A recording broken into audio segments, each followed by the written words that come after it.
Pardon. The first mistake that opening government make is like start to strawman our case or give you like a counter prop that they expected us to argue, right? Aja made it clear that what we say is that if you want to solve these problems that have existed, allow these people to succeed and go, right? The unified front something wasn't the counter prop that we provided in today's debate. So let's all get that clearly, right? So these guys say that the problem that Biafra people want majorly is that of control, that these guys want equitable distribution. We say no. The problem that these guys, the solution they want, or the end they want to achieve is like full autonomy, not semi-autonomy, right? Because they believe like to whatever extent this autonomy will be semi, that there's still going to be institutionalized marginalization even like after you create this world. So let's talk. Before we got into like this unitary system of government, have we not had this kind of thing that these guys are proposing today?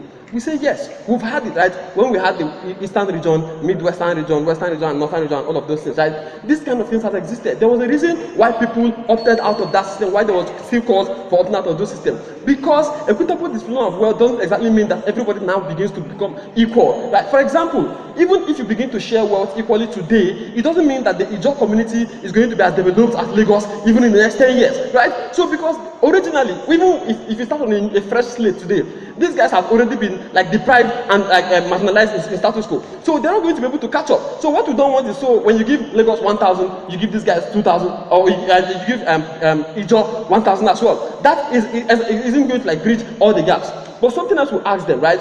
One of the reasons why these guys are also complaining is because of all the massacres that's happened in the past, right? How do you take care of that? Because the Biafra movement thinks that when they get a secession state, or when they get an independent state, that it will be enough preparation for all the harms that has been done, right? We say their own war doesn't create any form of closure or reparation for the lives that have been lost in times past, and we think that this is particularly problematic, right? Let's talk about like even their model of creating states along ethnic lines. Nigeria has over 250, if I'm not wrong, like ethnic divisions within the state. So what it means is that you're going to have over 250 like regions that exist in the semi-autonomous model, right?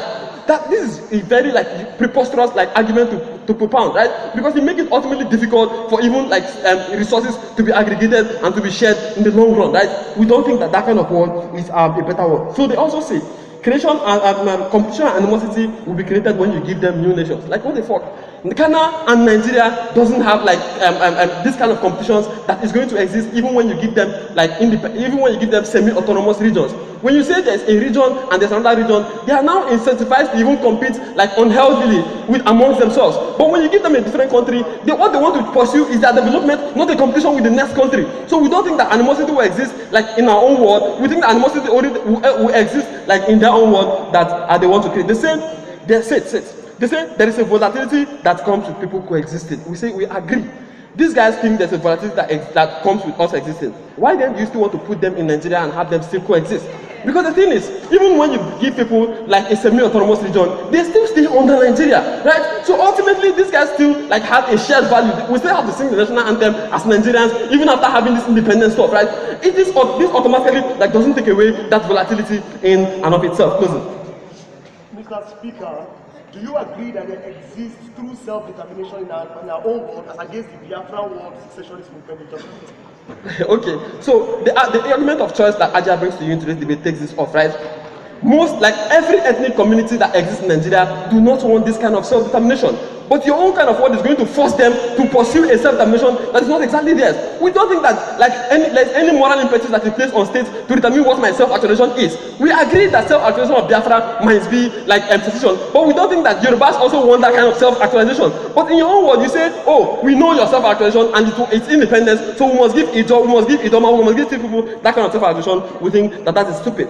Last thing these guys tell you is that socio-political capital is something that these guys need to have. We say, when you create different like nation states in themselves and not this kind of things that they want to create, socio-political like capital is going to be inherent in our own world, even better than their own world, because these guys are now able to do businesses maybe with other countries, for example, right? These guys are able to pursue their own kind of economic wealth without like having a control. Because in this your world, you still have a control where people have to fight for who becomes president of Nigeria and all of that. Socioeconomic capital is only created when these guys have an independence or a full autonomy on how they create their own wealth or how they climb that socioeconomic ladder. We think that takes away everything they bring to you. Why does opening opposition rank over these guys, right? So this Aja tells you that there is a reason movements exist in status quo, right? Movements exist so that they want to achieve an end, and when they achieve that end, then they're going to stop existing. In your word, Biafra movement is not going to stop existing. So ultimately, the harms that are inherent in status quo now, all the killings and all the agitation are going to continue because you've not given them closure, you've not exactly given them the entirety of the goals that they want to achieve.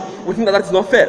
Equitable distribution of wealth doesn't provide closure for the reparation of the wrongs of the past. I've already used this for, like my reporter said, Karim. The compulsion of people doesn't augur well with the principles of nationhood upon which Nigeria thrives, right? We think that Nigeria thrives on the principle of freedom. When you compel people like to go into their own states, you automatically take away choice from them. For example, even within the Igbo ethnic community, all Igbos do not want the Biafra movement. But when you give them a Biafran state, the people that don't want the Biafra movement can choose to remain in the Nigerian states and do businesses. But when you create this kind of your world, you say, even if you didn't agree with the ideologies that like propounded the Biafra movement, you must become a Biafran. And that is a very problematic thing we find.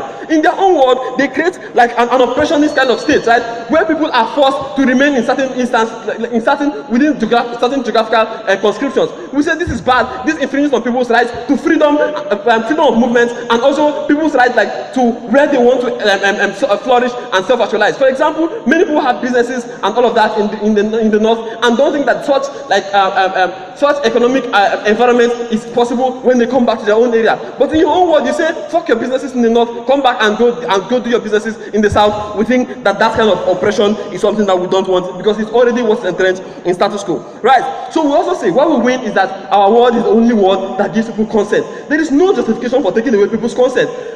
Everybody in status quo does not want a secessionist movement.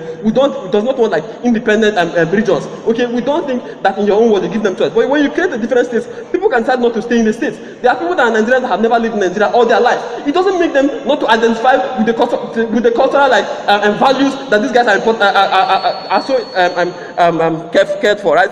So ultimately, what you do like on pragmatic level is that you create a multiplicity of like say regional movements. Okay, you also like make it difficult for people to move from one area to the other. We don't want that kind of compulsion. We say that we want people to have the ability to opt in or opt out of different states that they want to oppose.